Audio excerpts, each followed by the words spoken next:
হরিয়ানার বিধানসভা নির্বাচনে যখন একাধিক সংস্থা তাদের সমীক্ষায় উল্টো পথে হেঁটেছিল, তখন কেবলমাত্র একটি সংস্থায় একদম অন্যরকম সমীক্ষা প্রকাশ করেছিল।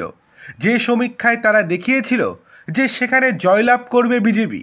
তাদের এই সমীক্ষা প্রকাশের পর চারিদিকে হাসির রোল উঠেছিল, কিন্তু যখন ফল প্রকাশ হলো তখন সেখানে দেখা গেল সত্যিই বিজেপি জিতেছে। লোকসভা নির্বাচনের সময় যে কটি আসন পাওয়ার অনুমান করেছিল তারা বিজেপির ক্ষেত্রে, বিজেপি সেই কটাই আসন পেয়েছিল। অবশেষে অনেক দেরিতে হলেও ঝাড়খণ্ডের বিধানসভা নির্বাচনের কি ফল হতে পারে সেই নিয়ে এবার নিজেদের সমীক্ষা প্রকাশ করল চাণক্য।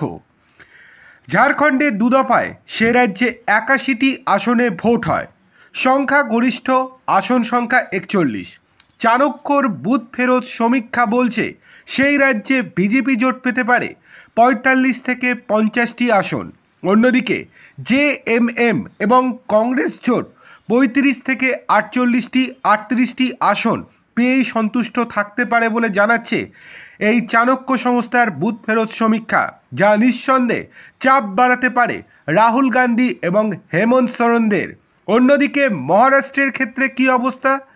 মহারাষ্ট্রের ক্ষেত্রে চাণক্য স্ট্র্যাটেজি অনুযায়ী মহারাষ্ট্রে 288টি আসনের মধ্যে বিজেপি জোট 152 থেকে 160টি আসন পেতে পারে, যেখানে বিজেপি 90, শিবসেনা 48, এনসিপি 22 এবং অন্যান্যরা 2টি আসন পেতে পারে।